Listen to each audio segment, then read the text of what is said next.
विकल्प बहुत मिलेंगे मार्ग भड़काने के लिए। क्या कि विकल्प बहुत मिलेंगे मार्ग भड़काने के लिए, लेकिन संकल्प एक ही काफी है मंजिल तक जाने के लिए।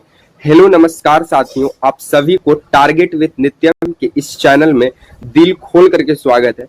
जैसे मैं आपको लगातार पता चल रहा है कि इस चैनल से जीके जीएस का सीरीज दिया जाता है जो सभी परीक्षाओं के लिए महत्वपूर्ण होता है। और यहाँ पे जो भी सवाल जीके जीएस के कराए जाते हैं वे सभी PYQs रहते हैं, यानी प्रीवियस ईयर पर आधारित प्रश्न रहते हैं। कहीं ना कहीं किसी एग्जाम में पूछा हुआ है या फिर जिसकी पूछने की संभावना होती है वही प्रश्न को हम यहाँ पर लेकर आते हैं। अगर आप इस वीडियो को देखते हैं तो आप प्रीवियस ईयर के किसी भी क्वेश्चन पेपर से आप मैच करा के देख सकते हैं। जितने भी सवाल कराए जाते हैं वो कहीं ना कहीं किसी भी एग्जाम में पूछ चुका है या फिर पूछने की संभावना बनती है। और जो भी सवाल कराए जाएंगे वो टू द पॉइंट पे बात रहेगी और उस सवाल से जितने भी इंपॉर्टेंट सवाल बन सकते हैं उसका फुल डिस्कशन कराया जाएगा। अगर आपको वीडियो पसंद आता है तो वीडियो को लाइक कर दीजिएगा, वीडियो को शेयर कर दीजिएगा और चैनल को सब्सक्राइब कर दीजिएगा। अगर आपको वीडियो पसंद नहीं आता है तो डिसलाइक और अनसब्सक्राइब भी कर सकते हैं, इसमें कोई दुराय नहीं है। आपको हम बता दें कि इस चैनल से जो जीके जीएस का सीरीज चलाया जाता है वो सभी परीक्षाओं के लिए महत्वपूर्ण हो सकता है। आप जिस भी एग्जाम की तैयारी कर रहे हो, खासकर अगर आप बीपीएससी शिक्षक भर्ती, बिहार पुलिस, बिहार दरोगा, बिहार एसएससी, रेलवे, बैंकिंग या फिर डिफेंस एग्जाम या फिर वे तमाम परीक्षाएं जिसमें जीके जीएस का सवाल बनता है, उन सभी परीक्षाओं के लिए वीडियो महत्वपूर्ण होगा। ठीक है, चलिए सीधी बात नो बकवास पे चर्चा करेंगे और सबसे पहला सवाल से हम आपको रूबरू कराते हैं। ठीक है, लिए लीजिए। सबसे पहला सवाल आपको पूछ रहा है क्या कि सबसे पुराना बांध कौन सा है। अगर आपको इसका उत्तर पता है तो कमेंट बॉक्स में कमेंट कर दीजिएगा, अन्यथा हम बताएंगे। भारत का सबसे पुराना बांध कलनई बांध है। कौन सा बांध? कलनई बांध। ठीक है, भारत का सबसे पुराना बांध कलनई बांध है। और ये जो कलनई बांध है ये कावेरी नदी पर बना हुआ है। किस नदी पर? कावेरी नदी पर बना हुआ है। कौन सी नदी पर बना हुआ है? कावेरी नदी पर बना हुआ है। और ये जो कलनई बांध है जो कावेरी नदी पर बना हुआ है ये कहाँ पड़ता है? तो ये आपको पड़ता है TN एक शॉर्ट फॉर्म है। ठीक है, TN कहने का मतलब हमारा है तमिलनाडु से। ठीक है, TN कहने का मतलब तमिलनाडु। तो भारत का सबसे पुराना बांध सर कलनई बांध है, कावेरी नदी पर है। कहाँ पे है? तमिलनाडु राज्य में स्थित है। ठीक है, चलिए अब देखिए जो इंपॉर्टेंट बांध से संबंधित प्रश्न है उसका नीचे में डिस्कशन कराया जा रहा है। देखिए पहला सवाल बोलता है कि भारत का सबसे बड़ा बांध कौन सा है। आप सबों को मालूम होगा कि भारत का सबसे बड़ा बांध टिहरी बांध है। कौन सा बांध है? टिहरी बांध है। आपको उत्तर ये करना है कि जो टिहरी बांध है ये किस नदी पर स्थित है और किस राज्य में। ठीक है, भारत का सबसे बड़ा बांध टिहरी बांध है, ये किस नदी पर बना हुआ है और ये किस राज्य में स्थित है, इसका उत्तर आप लोग कमेंट बॉक्स में कमेंट कीजिएगा। ठीक है, सेकंड नंबर हमारा सवाल बनता है कि भारत का सबसे लंबा बांध कौन सा? तो भारत का सबसे लंबा बांध कौन सा है? तो ये है हीराकुंड बांध। ठीक है, तो भारत का सबसे लंबा बांध हीराकुंड बांध। और हीराकुंड बांध जो है ये महानदी पर बना हुआ है। किस नदी पर है? महानदी पर बना हुआ है। और ये किस राज्य में है? तो ये उड़ीसा राज्य में स्थित है। ठीक है, किस राज्य में स्थित है? उड़ीसा राज्य में स्थित है। याद करने का तरीका क्या है कि भारत का सबसे लंबा में अगर हम लोग मान लेते हैं तो हीरा जो है वो लंबा होता है, हीरा छोटा थोड़ी होता है, हीरा लंबा होता है, कुछ इस प्रकार से होता है। तो हीरा लंबा होता है कुछ इस प्रकार से, तो लंबा में हीराकुंड बांध। ठीक है, या फिर आप ऐसे याद रख सकते हैं कि जो लंबा होता है वो हीरो होता है। तो भारत का सबसे लंबा बांध हीराकुंड बांध। ठीक है, बाकी नेक्स्ट सवालों की देखो तो बोलता है कि आधुनिक भारत का मंदिर बांध को किसने कहा। मतलब कि आधुनिक भारत का जो मंदिर है वो बांध है। यह जो शब्द है, ये जो विचार है, ये किसने कहा था?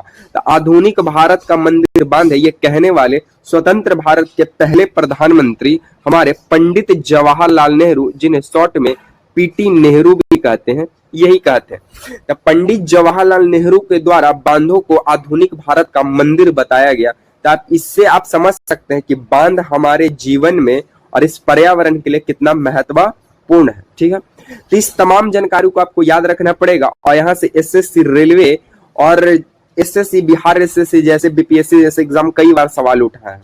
पिछले बार बीपीएससी में पूछा था भारत का सबसे पुराना बांध कौन सा है, इस बार पूछ देगा बताइए भारत का आधुनिक भारत का मंदिर कौन व्यक्ति कहे थे। तो इस तमाम जानकारी को आपको याद रखना पड़ेगा। और हमारा जितने भी सवाल रहते हैं वो सभी प्रीवियस ईयर पे आधारित ही रहते हैं। अगर आपको वीडियो पसंद आ रहा है, अच्छा लग रहा है, तो वीडियो को लाइक शेयर एंड कमेंट करते जाइएगा। ठीक है, अन्यथा आप डिसलाइक अनशेयर एंड सब्सक्राइब भी कर सकते हैं। ठीक है, चलिए नेक्स्ट प्रश्नों की बात करें तो हमारा नेक्स्ट प्रश्न कहता है कि कौन सा वेद वेद त्रयी का हिस्सा नहीं है। आपको हम जानकारी के लिए बता दें कि जो वेद त्रयी है, ये वेद त्रयी में 3 वेद शामिल है। वेद त्रयी में कितने वेद शामिल है, तो वेद त्रयी में 3 वेद शामिल है। सबसे पहला वेद आपका हो जाएगा ऋग्वेद, दूसरा हो जाएगा आपका सामवेद, और तीसरा हो जाएगा यजुर्वेद। ठीक है, तो वेद त्रयी में कितने वेद शामिल है, 3 वेद शामिल है, ऋग्वेद, सामवेद, यजुर्वेद। पूछा क्या है कि कौन सा वेद वेद त्रयी का हिस्सा नहीं है। आप बताइए ये तीनों वेद में कौन सा एक वेद जो है आपको स्क्रीन पे नजर नहीं आ रहा, तो जाहिर सी बात है कि अथर्ववेद नहीं है। तो कौन सा वेद वेद त्रयी का हिस्सा नहीं है, तो अथर्ववेद जो अथर्ववेद है ये वेद त्रयी का हिस्सा नहीं है सर। ठीक है, आपको बता दें कि जो ऋग्वेद है ये सबसे प्राचीन वेद है, सबसे ओल्ड, सबसे प्राचीन वेद ऋग्वेद। सबसे आपको बता दें कि जो संगीत का जनक किस वेद को माना जाता है, तो सामवेद। भारतीय संगीत का जनक किस वेद को माना जाता है, तो सामवेद। ठीक है, बाकी अथर्ववेद की हम चर्चा कर लेते हैं। ठीक है, तो सबसे पहले जो अथर्ववेद है ये 20 खंडों का संग्रह है। अथर्ववेद कितने खंडों का संग्रह है, तो अथर्ववेद जो है ये 20 खंडों का संग्रह है। साथ में अथर्ववेद में दैनिक जिंदगी की प्रक्रियाएं शामिल है। ठीक है, तो अथर्ववेद ही है जो दैनिक जिंदगी की प्रक्रियाएं, इसमें क्रियाकलाप शामिल है। साथ में जो अथर्ववेद है ये सबसे छोटा वेद है। अथर्ववेद हमारा कैसा है, सबसे छोटा वेद है। और हमारा जो चौथा नंबर का जो वेद है वो अथर्ववेद ही है सर। ठीक है, जादू टोना वाला वेद अथर्ववेद को ही माना जाता है। जादू टोना वाला वेद अथर्ववेद, या फिर अंधविश्वास वाला वेद, तो अंधविश्वास वाला वेद भी अथर्ववेद ही है। नवीनतम वेद किसे माना जाता है, तो नवीनतम वेद भी अथर्ववेद को ही माना जाता है। तो अथर्ववेद से इतने सवाल आपके एग्जाम में बनते हैं, तो इन तमाम जानकारी को आपको याद रखना पड़ेगा कि अथर्ववेद 20 खंडों का संग्रह है। दैनिक जिंदगी की प्रक्रियाएं अथर्ववेद में ही शामिल है। सबसे छोटा वेद अथर्ववेद है, चौथा नंबर का वेद अथर्ववेद है, जादू टोना वाला वेद अथर्ववेद है, अंधविश्वास वाला वेद अथर्ववेद है, नवीनतम वेद अथर्ववेद है, ऋग्वेद प्राचीन वेद है, ऋग्वेद में ही गायत्री मंत्र का उल्लेख है, ऋग्वेद में तीसरा मंडल में गायत्री मंत्र का उल्लेख है, ऋग्वेद में 1028 सूक्त है, ऋग्वेद में ही ये देवी देवताओं को प्रसन्न करने वाला मंत्रों का उल्लेख है। संगीत का जो 7 सुर है वो सामवेद से ही मिलता है, इसलिए सामवेद को संगीत का जनक माना जाता है। तो तमाम जानकारी आपको याद रखना पड़ेगा, तब जाकर सिलेक्शन होगा। ठीक है, चलिए इतना आप वेद से याद रख लीजिएगा। चलिए हम लोग नेक्स्ट प्रश्नों की ओर हम लोग आगे बढ़ते हैं। हमारा नेक्स्ट प्रश्न बोलता है कि तराइन का पहला युद्ध किसके बीच लड़ा गया। तराइन का पहला युद्ध किस किस के बीच लड़ा गया, तो आपको बता दे कि जो तराइन का जो पहला युद्ध हुआ था ये 1191 में तराइन का पहला युद्ध होता है। और तराइन का पहला युद्ध किसके किसके बीच होता है, तो पृथ्वीराज चौहान वर्सेस कौन, एमडी यानी मोहम्मद गौरी। किनके किसके बीच, मोहम्मद गौरी के बीच। तराइन का पहला युद्ध 1191 में होता है पृथ्वीराज चौहान और मोहम्मद गौरी के बीच, जिसमें पृथ्वीराज चौहान का क्या होता है, विजय होता है और मोहम्मद गौरी का हार होता है। तो सबसे पहला आप ये याद रख लीजिए कि तराइन का पहला युद्ध 1191 में पृथ्वीराज चौहान और मोहम्मद गौरी के बीच में, जिसमें विजय पृथ्वीराज चौहान का होता है। आप इसे नोट कर लीजिए, इसे हम इरेज करेंगे।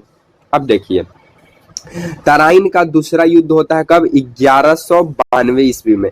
तराइन का दूसरा युद्ध 1192 ईस्वी में और तराइन का पहला युद्ध 1191 ईस्वी में। ठीक है, तो जो तराइन का दूसरा युद्ध होता है ये होता है पृथ्वीराज चौहान वर्सेस दो लोगों के बीच, एक मोहम्मद MDG और दूसरा जयचंद। ठीक है, तब पृथ्वीराज चौहान और किसके किसके बीच, दो लोगों के बीच, मोहम्मद गौरी और जयचंद। आपको बता दे कि मोहम्मद गौरी और जो जयचंद था ये दोनों मिलकर लड़ रहा था किससे, पृथ्वीराज चौहान से। तो तराइन का जो दूसरा युद्ध होता है वो पृथ्वीराज चौहान और किस दो लोगों के साथ, तो मोहम्मद गौरी और जयचंद के साथ होता है, जिसमें इसमें जीत किसकी होती है, तो इसमें जीत जयचंद और मोहम्मद गौरी का जीत होता है और पृथ्वीराज चौहान का हार होता है। जब पृथ्वीराज चौहान का हार होता है तो जयचंद की बेटी थी जिसका नाम था संयोगिता। ठीक है, तो जयचंद की बेटी संयोगिता के साथ पृथ्वीराज चौहान भगा कर क्या कर लेता है, शादी कर लेता है। तो आपसे पूछ देगा कि पृथ्वीराज चौहान किस राजा के बेटी के साथ शादी किया, तो संयोगिता के साथ। किस राजा की बेटी थी, तो जयचंद की बेटी थी। ठीक है, चलिए इस तमाम यहाँ पे जानकारी को इतना आप याद रखिए। चलिए हम लोग आगे बढ़ जाते हैं। फिर बोलता है कि चंदावर का युद्ध होता है, एकदम होता है। चंदावर का युद्ध कब होता है, तो चंदावर का युद्ध होता है 1194 में। चंदावर का युद्ध कब होता है, 1194 में। किसके किसके बीच, तो जयचंद वर्सेस MDG यानी मोहम्मद गौरी के बीच होता है, MDG। ठीक है, तो चंदावर का युद्ध 1194 में होता है जयचंद और मोहम्मद गौरी के बीच में, जिसमें जयचंद की हत्या कर दिया जाता है और मोहम्मद गौरी के यहाँ वी से विजय होता है और ह से यहाँ पे हार होता है किसका, जयचंद का। तो चंदावर का युद्ध 1194 में होता है जिसमें मोहम्मद गौरी का जीत होता है और जयचंद का हार होता है। फिर इसमें हत्या कर देता है, सीधे समझिए कि मोहम्मद गौरी जो है जयचंद की इसी में हत्या कर देता है। फिर तराइन का तीसरा युद्ध होता है, और तराइन का तीसरा युद्ध जो है 1215 ईस्वी में होता है। तराइन का तीसरा युद्ध 1215 ईस्वी में होता है।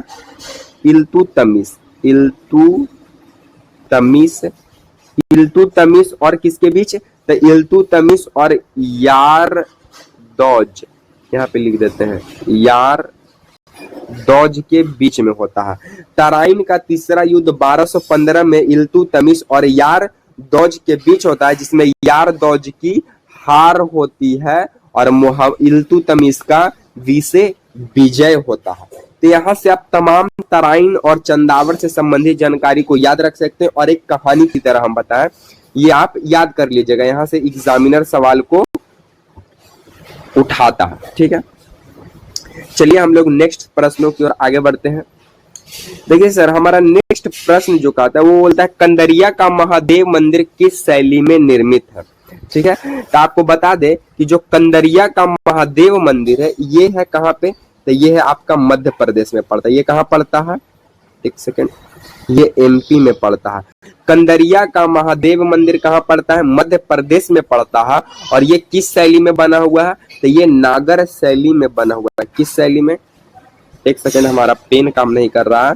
तो जो कंदरिया का जो महादेव मंदिर है ये मध्य प्रदेश में है, ये नागर शैली में बना हुआ है। किस शैली में, नागर शैली में बना हुआ है। ठीक है, खजुराहो मंदिर की बात करें तो खजुराहो मंदिर भी मध्य प्रदेश में पड़ता है। ठीक है, दशावतार मंदिर की बात करें तो देवगढ़ में स्थित है। देवगढ़ में स्थित दशावतार मंदिर ये है यूपी में। ये कहाँ है, यूपी में। सोमनाथ मंदिर की बात करें तो सोमनाथ मंदिर कहाँ पड़ता है, तो सोमनाथ मंदिर पड़ता है गुजरात में। कोणार्क मंदिर की बात करें तो ये पड़ता है उड़ीसा में। लिंगराज मंदिर की बात करें तो ये भी पड़ता है उड़ीसा में। ठीक है, और खजुराहो का मंदिर हो, दशावतार मंदिर हो, सोमनाथ मंदिर हो, कोणार्क मंदिर हो, लिंगराज मंदिर हो, ये तमाम मंदिरें नागर शैली में ही बना हुआ है। किस शैली में बना हुआ है, नागर शैली में ही बना हुआ है। और यहाँ पे एक सवाल भी हम लिख दिए हैं कि उत्तर भारत में जितने भी मंदिरें पाई जाती हैं वे सभी नागर शैली में बना हुआ है। किस शैली में बना हुआ है, नागर शैली में ही बना हुआ है। तो आप इस शब्द से याद रख सकते हैं कि उत्तर भारत में जो भी मंदिरें पाई जाएंगी वे सभी किस शैली में होंगी, नागर शैली में ही बना होगा। ठीक है, चलिए कुछ और सवालों को हम देख लेते हैं। यहाँ पे कुछ सवाल बोलता है कि तमिलनाडु और आंध्र प्रदेश में जो सभी मंदिरें पाई जाती है वो किस शैली में बना हुआ है। तो तमिलनाडु और जो आंध्र प्रदेश में जो मंदिरें पाई जाती हैं वे द्रविड़ शैली में बना हुआ है। किस शैली में? तो द्रविड़ शैली में बना हुआ है। तमिलनाडु और आंध्र प्रदेश में जो भी मंदिरें पाई जाएंगे वे सभी द्रविड़ शैली में हो, चाहे वो बृहदेश्वरी मंदिर की बात करे, चाहे मीनाक्षी मंदिर की बात करें, चाहे कांचीपुरम हो, चाहे महाबलीपुरम मंदिर हो, या चाहे नटराज मंदिर, वो सभी मंदिरें द्रविड़ शैली में ही बना हुआ है। कर्नाटक की जितने भी मंदिरें हैं वे सभी बेसर शैली में, अधिकांश मंदिरें वेसर शैली में बना हुआ है। कर्नाटक के अधिकांश मंदिरें किस शैली में बना हुआ है? बेसर शैली में। तमिलनाडु और आंध्र प्रदेश की सभी मंदिरें द्रविड़ शैली में। उत्तर भारत के जितने भी मंदिर हैं वे सभी नागर शैली में। मंदिर बनने की 3 शैली होती है, नागर शैली, द्रविड़ शैली, बेसर शैली, और तीनों शैली की हम चर्चा कर दिए और तीनों शैली में कौन कौन सी मंदिरें आएंगी वो भी बता दिए। बाकी कर्नाटक की बेलूर मंदिर हो, चाहे वृंदावन का मंदिर हो कर्नाटक का, चाहे होयशाला हो, चाहे ये हेलीबीड हो, ये जितने भी मंदिरें हैं सभी बेसर शैली में ही बना हुआ है। तो इस तमाम जानकारी को आपको याद रखना पड़ेगा सर। यहाँ से लगातार एग्जामिनर सवाल बनाता है। आप जिस भी एग्जाम की तैयारी कर रहे हो वो सभी सवाल जीके जैसे अगर आपके एग्जाम में पूछ रहे हैं तो यहाँ से सवाल बनाएगा ही बनाएगा। ठीक है, तो आज को हम सीरीज को यहीं पे समाप्त करेंगे। आपसे एक सवाल पूछ कर जाएंगे, यहीं पे नहीं समाप्त करेंगे। एक और सवाल हमारा बचा हुआ है, ये रहा। बोलता है कि लोकसभा का एक सेकेंड ये लीजिए, लोकसभा का गठन कब किया गया था? अगर इसका उत्तर आपको पता है तो आप लोग कमेंट बॉक्स में कमेंट कर दीजिएगा कि लोकसभा का गठन कब किया गया था। बाकी आपको हम बता दें कि लोकसभा को निम्न सदन कहा जाता है। लोकसभा को ही निम्न सदन कहा जाता है। लोकसभा को ही लोकप्रिय सदन कहा जाता है। लोकसभा को ही जनता का सदन कहा जाता है। और लोकसभा का मेंबर बनने का जो उम्र है वो 25 वर्ष है। और लोकसभा का जो कार्यकाल है वो 5 वर्षों का होता है। और लोकसभा के पहले अध्यक्ष जीवी मावलंकर यानी गणेश वसुदेव मावलंकर थे। और लोकसभा के पहले उपाध्यक्ष एम.ए. आयंगर थे। ये एसएससी MTS यहाँ से प्रीवियस ईयर में सवाल उठाया था कि लोकसभा के पहले उपाध्यक्ष कौन थे? एम.ए. आयंगर। लोकसभा के पहले अध्यक्ष जीवी मावलंकर। लोकसभा का कार्यकाल 5 वर्षों का। लोकसभा का अध्यक्ष बनने का ये मेंबर बनने का उम्र 25 वर्ष। जनता का सदन लोकसभा, लोकप्रिय सदन लोकसभा, निम्न सदन लोकसभा का गठन कब किया गया था? इसका उत्तर आप लोग कमेंट बॉक्स में कमेंट कर दीजिएगा। बाकी जो भी लोकसभा से संबंधित सवाल एग्जामिनर पूछा था एग्जाम में उन सभी जानकारियों को आपको हम यहाँ पे बहुत ही कम टाइम में प्रस्तुत कर दिए आपकी स्क्रीन पर। इस सबको नोट डाउन कर लीजिएगा। बाकी आज को हम सीरीज को यहीं पे समाप्त करते हैं। अगर आपको वीडियो पसंद आया तो थैंक्स फॉर वाचिंग वीडियो पसंद आया तो वीडियो को लाइक कर दीजिएगा, वीडियो को शेयर कर दीजिएगा और कमेंट करना मत भूलिएगा, सब्सक्राइब करना मत भूलिएगा और कमेंट कर जरूर बताइएगा कि ये आपको वीडियो कैसा लगा। इसी तरह के सीरीज के साथ आपसे मिलेंगे नेक्स्ट वीडियो में। तब तक के लिए आप सभी साथियों को जय हिंद।